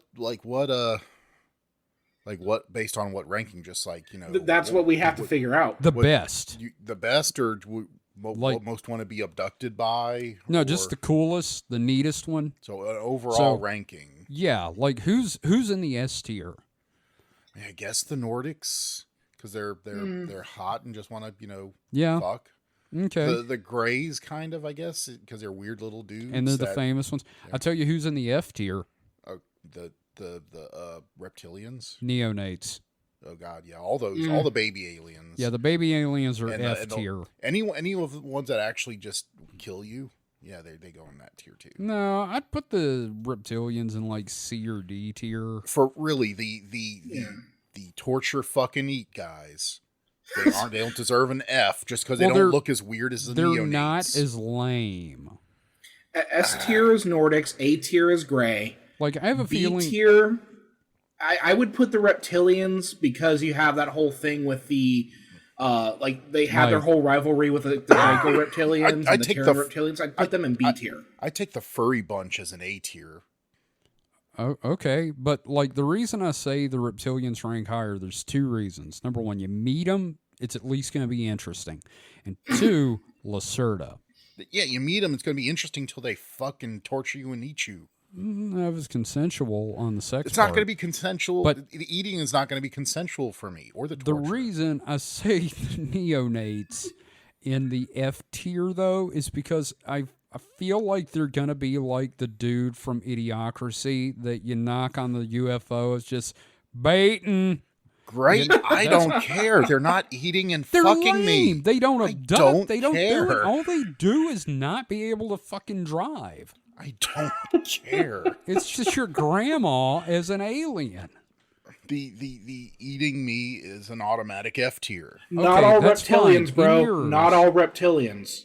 No, oh, Think about that. Is that a He hashtag? said no. Kevin said all reptilians want to are carnivores and want to eat people. Well, I don't know about Lacerda, but like, on the whole, both of them. Well, she's a man eater. That's different. Oh, I'm empty. Yeah. All right. So normally we have not been doing questions for the show lately in the mainline ones, but we got one that's relevant. Ooh. From Kick-Assatron. Ooh. And Kick-Assatron's question, which thank you, buddy, for that. Is there a difference between the Greys and their green counterparts that were popular throughout the 90s? Like a hybrid of the Greys and a different alien species? I kind of mentioned that a little bit when I brought up the chupacabra early Right. on. Yeah. Well, I think part of it is, the term little green men was coined because of the Hopkinsville goblins, Yeah. despite the fact that they were silver. That's And right. I think the grays being colored green is just a way to do goofy little green men, because everybody still calls them little green men. Yeah. And What is it? What is it with weird things in green? Because the moon was made of green cheese, and I don't know. I've never seen a green moon, so yeah, I know. It's just a lot of weird, like green eggs and ham. Why green? I don't Well, know why green. I green based on context. So, like, for example, green can often be associated with like sickness and stuff. So, like Yeah. in the case of green eggs and ham, it's like, oh, ew, that seems gross. Yeah. But green can also represent like life People can and take on a nature. greenish color if they're sick. Yeah, I guess the little green men. I don't know. I think it was just derision on the part of the person that was writing about the Hopkinsville goblins, and it was such a neat term that everybody latched onto it, and they And I was gonna say also like green is a more alien color because like you've got is. people with very gray complexions. You know what I mean? So I mean, if you're I personally would I be guess- more terrified of honkies from space. That's the Nordics. No, I mean like little embryonic honkies. Mm. The Yeah, neonates. I'd be like, gross. But Yeah, so green would just be an interesting way to just make something they're not- appear more alien, I guess. I think blue would be even more alien. Well, Marvel's kind of done that to death. Well, yeah, but I'm because, saying like back in- everything in Marvel, it's like Beast, Nightcrawler, Well, I mean, even before that, Nova. we're talking about the Not the Nova, 40s, Nebula. 50s, 60s. It's still before that anyway. I'm just saying, as a general concept, Right. it seems to be either green or gray, never red, blue. Well, no, I mean there are red aliens. John Carter of Mars. Well, yeah. You got the red Martians. So like aliens have come in all sorts of colors for Yeah, a but long time. in the But popular it's green. culture, Why? Why is green so Talking about particular? That seems like it could be an entire episode, honestly. Real. Like the tracking that down is and understanding why green became what? that focus. I think I know why. Frogs. Yeah. Sure, why not? Frogs. Sure. And we'll talk about that in a couple of weeks. Okay, that puts a deadline on me then. Okay. Well, you know what But I mean. I I know. I have a counterpoint. Yeah. Surgical gowns. Oh, are you saying it's like drawing it up from the collective unconscious and early memories that we're remembering surgical gowns, and we apply it to aliens in the same way? My theory is that the face of a gray is the distorted memory of a surgeon with no visible mouth or nose mask. and just eyes and a cap with no hair. And the smaller ones are the nurses. Yeah. And maybe the I've never actually heard anybody propose that theory besides me. I mean, we've talked about it a lot before. We have, but like back I and never forth. see it mentioned in the literature. And maybe like the ones with the hooky hands and stuff are just like holding an implement, Yeah, a exactly. scalpel or something. And that's one of the other things about that is the grays really didn't come about until the more modern times when people were starting to be born in hospitals. Because before that, it was midwives, Yeah, and home birth. and My dad was a home birth. What do the Europeans see more in aliens? Nordics. Nordics, which could be just home birth people, midwives. Sure. I like it. Yeah. So that's a thing. It's to bear been in mind. it's been one of the explanations that makes the most sense for me. Now, why And what's how triggered- horrifying is it that it was mine? Now, what I want to understand though, at some point, I would like to know is why that gets triggered. If that is the case, why it gets triggered in some people? Like, what happens to trigger that in somebody?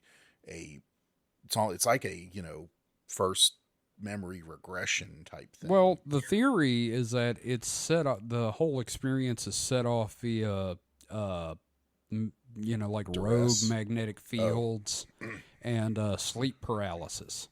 There's entire like classes have studied talking about like trauma and how memory works associated with trauma. Like, you can't tell me being a little baby all of a sudden coming out of your warm that's womb the most traumatic. And using your eyes for the first time. That doesn't just burn some kind of thing onto your... You want to talk about original sin? Let's talk about original trauma.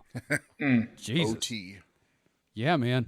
But again, I say that as a plausible explanation for aliens, but also aliens. Yeah. I'm just saying. I'm going to that experiencer meetup in December, damn it. And I will let you guys know how that goes. If there's a fishbowl with keys in it, do not put your keys in the fishbowl. If there's a pineapple in a fishbowl, I'm walking out. And giving me the address. Yep. As long as they look decent. Oh, Mike. I know. You sweet summer child. No, I don't have any Mike, do you really want to hook up with an experiencer? No. It would be an experience. I'd be ready. Are you ready for an experience? Killed Mike with that one. Yeah. Well, in jokes. I don't know if we ever talked about that on either show. Yes, we have. We talked about it on. We talked about it. You and me talked about it, I believe, on Distraction Hole when David wasn't there. Okay. You ready for an experience? So, anyway, guys, that's it. That's all them aliens. We have come. We have climaxed. So I want to thank everyone for following me down this bizarre-ass journey into the world of my private obsession. And thank you, everyone, for just listening to the show in general. God, we love having you here. And thank you to everyone that's watching in the Discord right now. This has been a lot of fun. And yes, we have been checking the comments, guys, as you've been going. So. Yeah, I've been watching the chat. Yep, we've got the chat up. So thank you again, everyone. And thank you, Mike and David, for 100 episodes. I feel like you've been humoring and indulging me, and I cannot tell you how much I appreciate it. I mean, listen, it's been 100 episodes. We have a second show going on. It's been a good 3 years of doing this show, and I could see us going another 3 years. You know what I mean? I think so, because we're not out of ideas yet. You have not tapped this well dry. Unfortunately, no. There is still a topic doc that is not shrunk at all. I want this to be the year of magic. I want to do we're start diving into magic. Yeah, we're gonna start doing magic in 2024, and we're gonna talk more about ghosts and spokies. I meant ghosts and spookies, but I kind of like ghosts and spokies. I kind of like that too. Yeah, ghosts and spokies. So we're going to talk about some fun stuff like that, and we hope you'll be there for the ride, guys. I'm just waiting for those sweet podcast dollars to come in. Yeah, well... I'll be waiting for a while. Well, I mean, we got some money coming in on it. the Patreon, and we're going to have the ads, which we do have some lined up. So, again, thanks, everybody. I can't thank you enough. This is a passion project that I'm really happy we're doing, and I'm glad we're all enjoying ourselves. So, again, if you would like to find out more about the show, head over to supernatpod.rocks. That is supernatpod.rocks. You'll find links to our Discord, Patreon, our store, and all them episodes. And we hope to see you in the Discord. We're having a lot of fun in there. And that's about it. David, you got any plugs? No, just looking forward to recording again this Sunday, recording next week, and for every week after that for the rest of my life. Well, I'm looking forward to Sunday because I got a book I want to talk about. And Mike, have you got anything you want to plug real quick before we go? I've got a game. Whoa, what game? You'll find the audience will find out. Oh, you want to talk about the game on Distraction Hole? I thought you meant you had a game you wanted to plug. No. A game we're talking about. I'm a fool. So, thank you again for listening. We will see you next week for a Weekend Weird. So until next time, stay safe and stay frosty. Goodbye. Auf Wiedersehen, I'm a Nordic. Yeah, would you like to come up and see the people I work with? They are great.